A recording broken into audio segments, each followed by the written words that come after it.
ॐ सर्वमङ्गलमाङ्गल्ये शिवे सर्वार्थसाधिके शरण्ये त्र्यम्बके गौरी नारायणी नमोस्तुते। अरे बड़े बूढ़े प्यार के भूखे होते भैया, घर में भी इनका सम्मान करके तो देखिए। ये आपके प्रतिष्ठा के जागरूक पहरेदार हैं। ये जागरूक पहरेदार हैं, इनको वृद्ध मत कहिएगा, ये वरिष्ठ हैं, आदरणीय हैं। मैं तो यहाँ से बैठे बैठे उनके चरणों में 2 पुष्प चढ़ाने को तैयार। ये आदरणीय तो मैं युवाओं से कहूंगा, उत्तिष्ठिता जागृतः प्राप्य परान्य बोधता। उठो, जागो, लक्ष्य की प्राप्ति तक सोना नहीं। सपने वो मत देखो जो सो के देखे जाते हैं, सपने वो देखो जो सोने ही न दे। जब तक वो पूरा न हो जाए, नींद न आवे, भूख न लगे, सपने वो देखो, वो सपने देखो। आइए, माँ के पास तीनों पहुंच गए। माँ ने उन्हें प्यार से गले लगा लिया। अरे कहाँ थे? उन्होंने कहा, माँ आपके धाम आना आसान है क्या? आपकी कृपा के बिना कोई यहाँ आ सकता है क्या? चाहे वो स्वयं ब्रह्मा विष्णु महेश हो, नहीं आ सकता। लेकिन माँ बड़ी प्यारी है, दुलार में आ जाए तो सब कुछ दे देती है अपने बच्चों को। ये माँ भी तो यही करती है। अपने हिस्से की थाली की रोटी बच्चा आया, सबको खिला के माँ खाने बैठी है। ऐसे ही बेचारी सबसे लास्ट में खाती है, सबसे अंत में।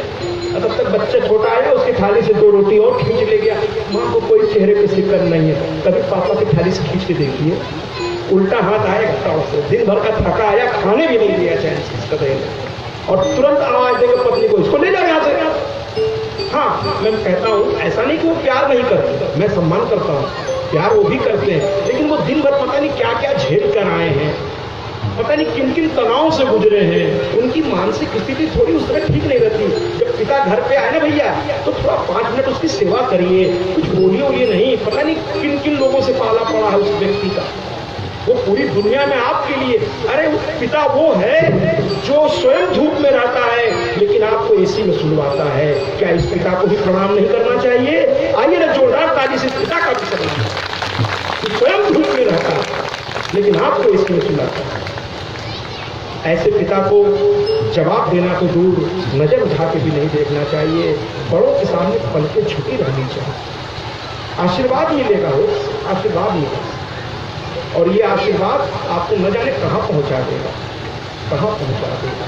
तो भैया कथा और आगे बढ़ती है। माँ कहती हैं, क्या चाहते हो? तो माँ कहती है, क्या चाहते हो? तो ब्रह्मा जी ने कहा, आपके दर्शन हो गए, अब क्या चाहत बाकी है? अचानक ब्रह्मा जी की नजर उनके नाखून पे पड़ी थी।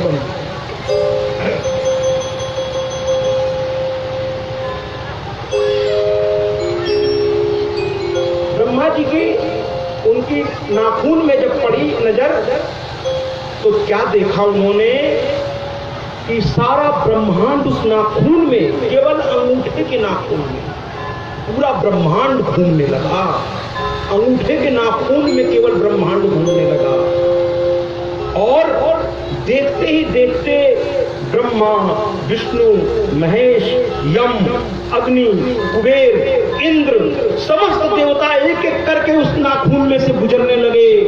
पूरा ब्रह्मांड की रचना दिखने लगी। अरे भैया, पूरे माँ के शरीर को तो छोड़िए, केवल उनके पैर के नाखून में पूरा ब्रह्मांड दिखने लगा। पूरा पैर के नाखून में ब्रह्मांड दिखने लगा। और ऐसे में मैं सिर्फ इतना ही कहूंगा, मैं इस गीत को उठाऊंगा नहीं, समय अभाव है, कि माँ पग तेरे निहारे, तू शक्ति दे भवानी, तू शक्ति दे भवानी। तो आइए इस गीत की जगह चलिए, बहुत अच्छी बात है, आगे बढ़ते हैं। अब जो है, चूंकि समय अभाव है, तो समय थोड़ा सुबह में बहुत हम लोग का किल हुआ है, तो अब न चाहते हुए एक आध गीतों को मैं रोक रहा हूँ, जबकि ये लोग बहुत परिश्रम से तैयार करते हैं। मैं इनको प्रणाम करता हूँ, ये मेरे पूरक हैं, मैं इनके बिना अधूरा हूँ, और ये मेरे बिना अधूरा है नहीं, ये जाना, लेकिन मैं इनके बिना अधूरा हूँ। ये मैं जानता हूं। तो आइए शुरू करते हैं, इस बात को और आगे बढ़ाते हैं कि ब्रह्मा विष्णु महेश ने जब देखा तो मां की ओर देखने लगे। एक तक देखते हुए तीनों के आंख से आंसुओं की धारा बहने लगी कि ये तो पूरे ब्रह्मांड की जननी है। और इसके बाद मां ने अपने शक्ति से एक शक्ति प्रकट की, एक शक्ति। देखिए ना, कौन आया सामने? स्वयं महालक्ष्मी आई सामने। मां की शक्ति से एक शक्ति प्रकट हो गई, महालक्ष्मी।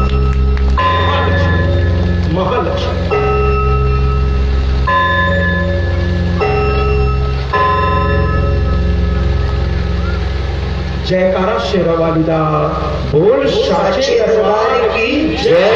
आगे ना महालक्ष्मी का एक जयकारा लगाएं। लक्ष्मी की इच्छा तो सभी को है ना, तो जरा अब की जयकारा वहां से वहां तक होना चाहिए। और इधर तो माएँ कर ही रही है, मैं इसे तो प्रणाम करता हूँ। ये मातृ शक्ति बहुत भाव से साथ दे रही है।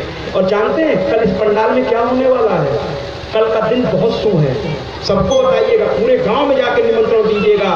कल यहाँ माँ का प्राकट्य होगा, महिषासुर मर्दनी का। मैं आप सबसे विनती करता हूँ, कल लाल वस्त्र पहन के माताएं भी आए और हो सके तो पुरुष भी आए। कल यहाँ सजाया जाएगा जैसे भागवत में कृष्ण जन्मोत्सव मनाते हैं, हम लोग माँ का कल यहाँ प्राकटोत्सव मनाएंगे, प्राकटोत्सव बनाएंगे। आइए तालियां बजाते हैं। गुब्बारों से बहुत अच्छे से इसको सजाएंगे, है ना। माँ का प्राकट होगा कल। माँ का जन्म नहीं होता, एक बात मैं क्लियर कर देना चाहता हूँ, माँ का जन्म हो ही नहीं सकता। माँ तो अजन्मा है, इसलिए माँ जन्म नहीं लेगी, जन्मोत्सव नहीं होगा। माँ का प्राकट्य होता है, इसलिए प्राकटोत्सव होगा, प्राकटोत्सव होगा। कल मनाएंगे सब लोग।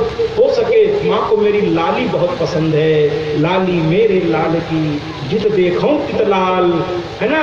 लाली देखन मैं गई, मैं भी हो गई लाल, मैं भी हो गई लाल, मैं भी हो गई। अर्थात माँ ने महालक्ष्मी भगवान विष्णु को प्रदान किया। और जो बात मैंने पहले उठाई थी, इस प्रश्न का जवाब यहाँ आपको मिल जाएगा कि मैं इनको साथ में क्यों रखता हूँ। कल जहाँ मैं ठहरा हूँ, राम जी बड़े आदरणीय हैं, और वहाँ एक कल आदरणीय से और मेरी मुलाकात भी बहुत अच्छा लगा। और भी आदरणीयों से जो चाहे वो आए, ऐसा कोई कुछ नहीं है, ये माँ का दरबार है। जिसको मुझसे मिलना हो बिल्कुल आइए, स्वागत है आपका। मैंने कहा ना, आप में मुझ में कोई अंतर नहीं है, बल्कि आप मुझसे श्रेष्ठ हैं, आप मुझसे श्रेष्ठ हैं। तो कुल मिलाकर के वहाँ भी एक माँ है। आज मैं चलने लगा, पता नहीं यहाँ बैठी है कि नहीं बैठी है, तो सबको सबकी पड़ी थी, उस माँ को मेरी पड़ी हुई। मैं भैया सुबह से कुछ खाए नहीं था, तो हम कहे माँ थोड़ा फलहार लेता हूँ, कथा के बाद ही भोजन करता हूँ। कि भैया कथा भर एक एक टाइम खावा का? हम कहे हाँ। तो कहे भैया दूध है पीला। हम कहे देखो ये है माँ, ये है माँ। भैया दूध है पीला। हम कहे नहीं माँ अभी कुछ नहीं, कथा के बाद जब आएंगे ना, आप भी के घर तो आएंगे, मेरा निवास बनाया गया है, तो ले आइएगा मेरे पास। क्या हम ले आओ? अब के ले आइएगा, कोई आपको रोकेगा नहीं, आप सीधे पुस्तक आइएगा और मैं दूध जरूर पीऊंगा। आइए ना, इस माँ की एक ताली हो जाए। और वो बड़ी प्यार से लेके जा रही है। तो भैया माताएं ऐसी ही होती है, बड़ी ऐसी ही होती है। तो ये जो स्थान इन्हें मिला है, ये माँ के शब्दों से भी स्पष्ट कर देता। माँ ने भगवान विष्णु से कहा, आज से तुम्हारी ये धर्म पत्नी होगी। आप सभी सुनिए इस बात को बड़े ध्यान से, ये माँ का आदेश है। माँ ने कहा आज से ये तुम्हारी शक्ति होंगी, इनसे तुम पालन करता हो जाओगे, ये तुम्हारी पालनी शक्ति है। और आप भी इस बात को मानने से इनकार नहीं करते कि स्त्रियां घर संभालती हैं तभी आप बाहर कर पाते हैं। अगर ये घर नहीं संभाले ना, तो आप घर में इतना उलझ जाएंगे कि बाहर का काम आप नहीं कर सकते। अगर रोज जिस घर में समस्या बनी रहती है, उस घर में पुरुष से पूछ के देखिए, वो पागल हो जाता है। घर देखे, बाहर देखे, काका देखे। तो ये संभाल रही है, तो आप भी संभलेंगे।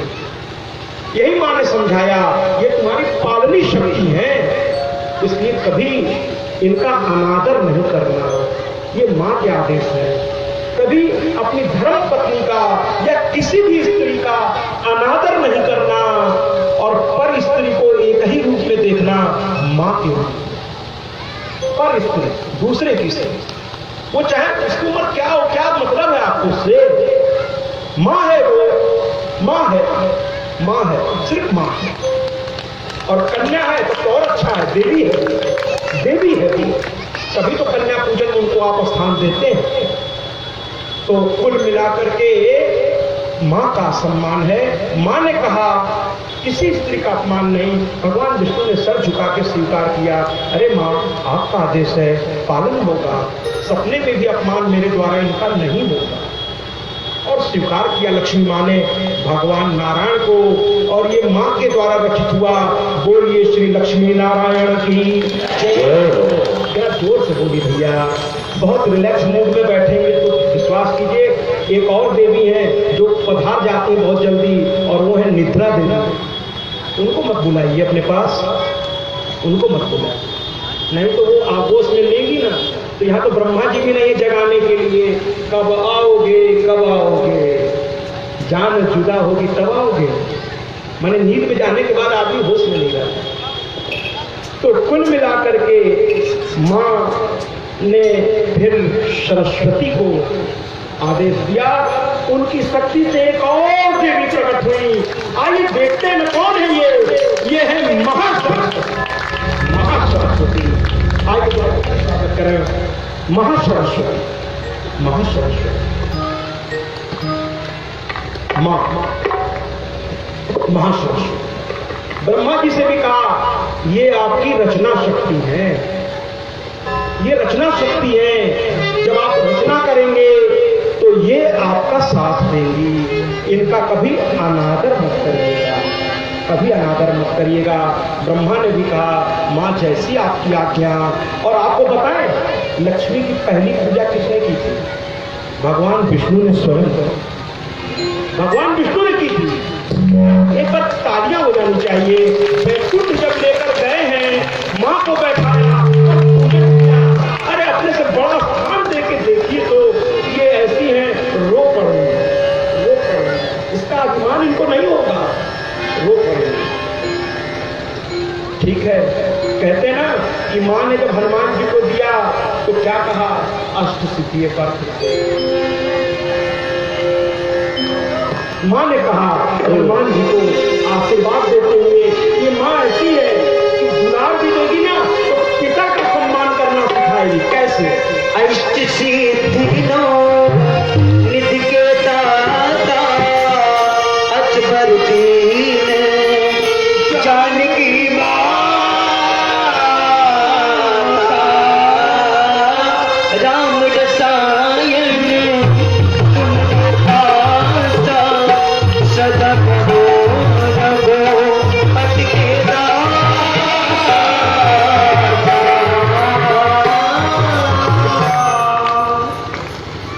यानी वरदान दिया माँ ने। और क्या वरदान? अष्ट सिद्धि नौ निधि के। केवल वे प्राप्त नहीं होंगे तुम्हें, बल्कि इतना होगा कि तुम दूसरों को दे सको। माँ जब देती तो ऐसे देती, अष्ट सिद्धि नव निधि के दाता हो जाओगे तुम याचक नहीं रहोगे, तुम तो देने वाले बन जाओगे। और इतना ही नहीं, माँ ने फिर एक और चीज कही। माँ ने क्या कहा? राम रसायन तुम्हारे दासा, सदा रहो रघुपति के दासा। ये माँ भी बच्चों को जब प्यार से खिलाती है पिलाती है, मुंह पोंछती है, जानते हो क्या कहती है? आप लोग जानिए इस बात को। कहती जाओ बाहर दलान में दद्दा बैठे, पैर छू लो, आज त्योहार है। या पिताजी बैठे हैं, जाओ जरा सर पटकों के चलो। कभी किसी माँ ने कहा क्या मेरा पैर छुओ? कहा है क्या आप लोगों ने? नहीं कहा होगा, नहीं कहा होगा, मुझे विश्वास है नहीं कहा होगा।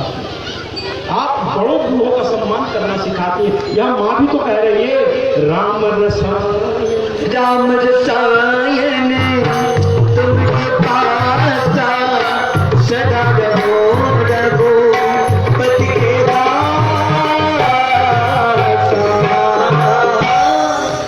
यानी राम की भक्ति करो, धन्यवाद दिया किसी और ने, कभी ऐसा होता है क्या कि दे कोई और थैंक यू आप किसी और को बोले? ऐसा होता है क्या? भाई जो देता है किसी भी रूप में, प्यार के रूप में, स्नेह के रूप में, ममता के रूप में, करुणा के रूप में, धन्यवाद आप उसी को तो बोलते हैं। लेकिन यहाँ दे कोई और रहा है और वही कह रहा है मुझे धन्यवाद नहीं देना, अपने राम के पास जाओ, उनके भक्त बन जाओ, उनके दास बन जाओ। यहाँ माँ ने फिर से एक देवी प्रकट किया और वो देवी थी रुद्राणी माँ गौरी। आइए महागौरी को प्रणाम करें।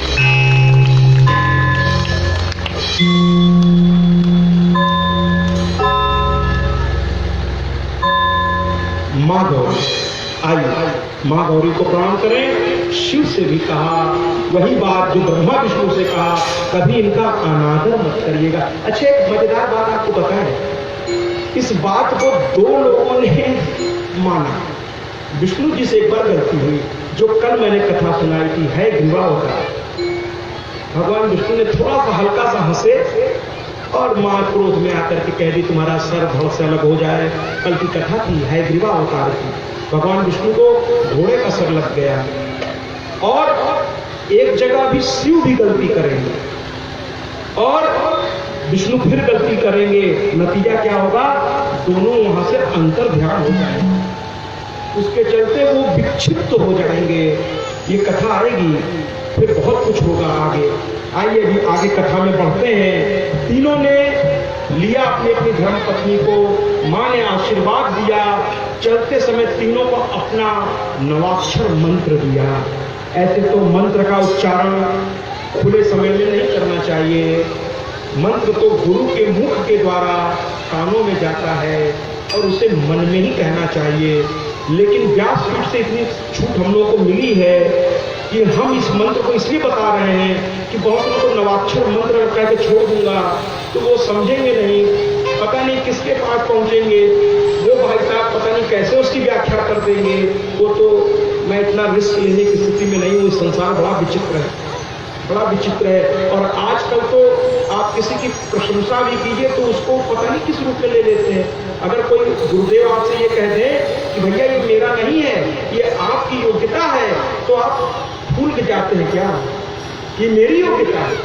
अरे भैया ये गुरु का बड़प्पन है जो ये कह रहा है कि ये आपके संस्कार है आपके, तो आप कहिए नहीं गुरुदेव, ये संस्कार किसके द्वारा आए? हमारे माता पिता हमारे इष्ट और आपके द्वारा आए, मेरा क्या है? वो अपना बड़प्पन दिखा रहे हैं, आप अपना बड़प्पन दिखाइए और अपनी सोच मत बदलने दीजिए, सोच मत बदलने दीजिए। जब बड़ा सम्मान दे, अगर विष्णु भगवान ने नारद से कहा तुम तो मेरे बराबर हो गए भाई, आओ बैठो, तो शेषनाग पे आके बैठ गए नारद, और वही गलती हो गई, मति भ्रम हुआ और उनको बड़ा तकलीफ उठाना पड़ा। नारद मूल रामचरितमानस में पढ़ लीजिए, उसको मैं किसी और दिन ले आऊंगा। और जब प्रभु के चरणों में पड़ गए, प्रभु ने कहा मैं तुमसे नाराज नहीं हूं, क्योंकि तुम मेरे भक्त हो, तुम्हारा दुख मैं नहीं देख सकता, इसके समय से पहले सावधान किया कि जिस रास्ते पर तुम आगे बढ़ रहे हो उसमें दुख के सिवा कुछ मिलने वाला नहीं।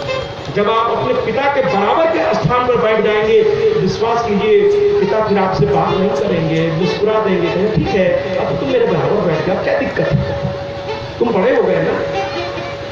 पिता के पास थोड़ा नीचे आसन पर बैठिए, माँ के पास हनुमान जी को देखिए, अशोक वाटिका में बैठिए माँ, हनुमान जी नीचे बैठे, घुटना मोड़ के छोटे से बड़ा रूप लेंगे तो वहां से बड़े दिखने लगेंगे, छोटा रूप। और छोटा नहीं, बाबा तुलसी को लिखते हैं अति लघु रूप, मैंने लघु लिख सकते थे बाबा, लेकिन बाबा ने लिखा अति लघु रूप, अर्थात ये एक प्रतीकात्मक है। माँ बाप गुरु और इष्ट के सामने जाइए, इतना छोटा रूप बना दीजिए, इतना छोटा रूप कि वो आगे बढ़कर आपको गले से लगे।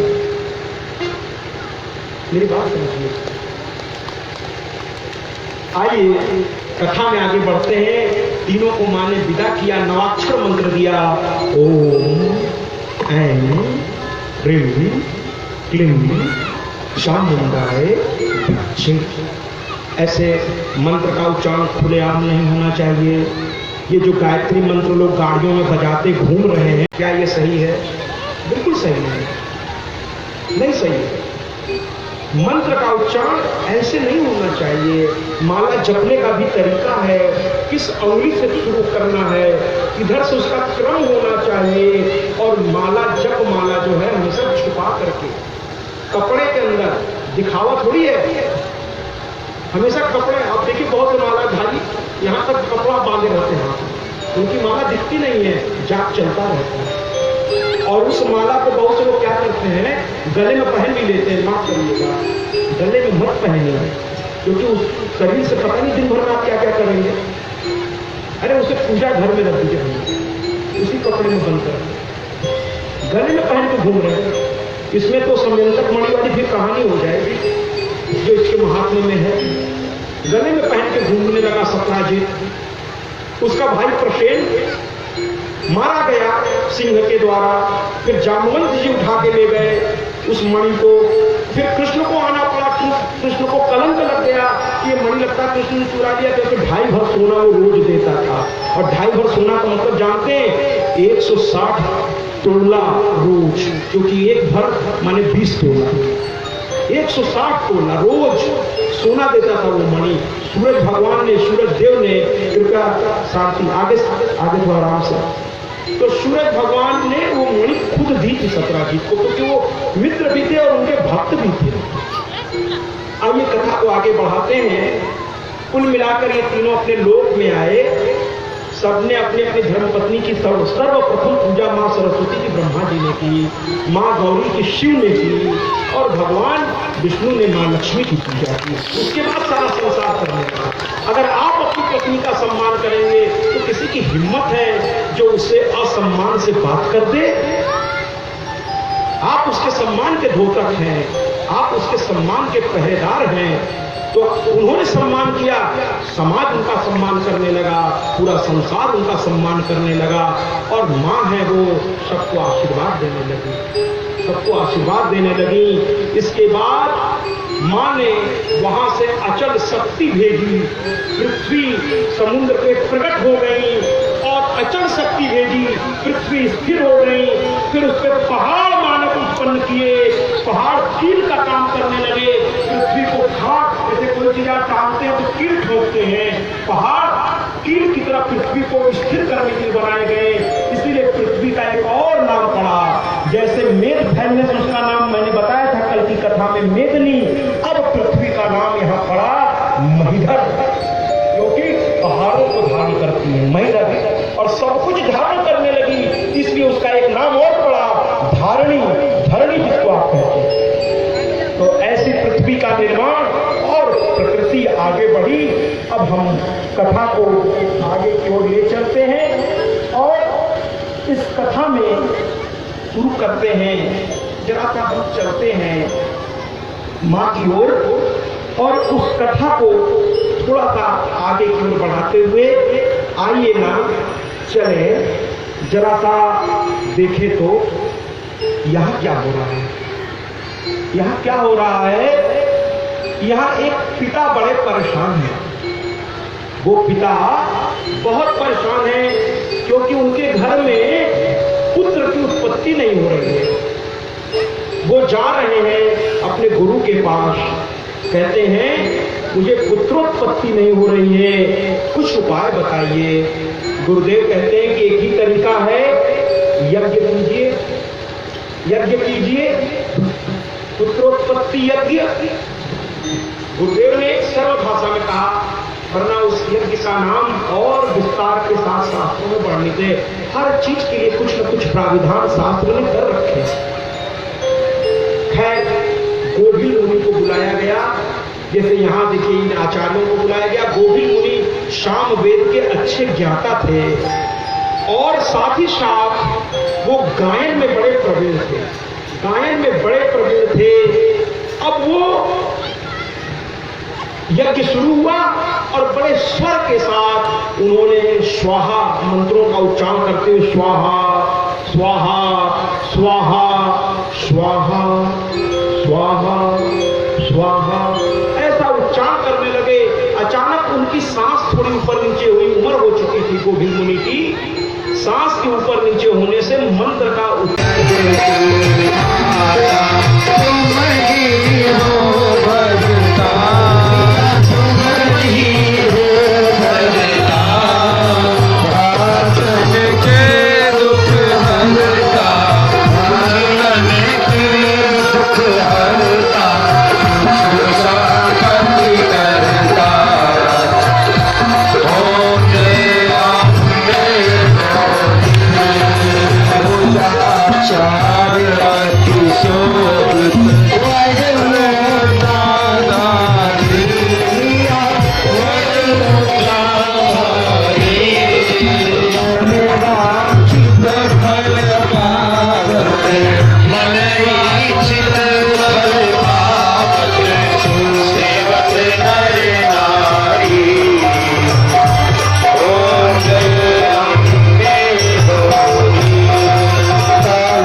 सर्वमङ्गलमाङ्गल्ये शिवे सर्वार्थसाधिके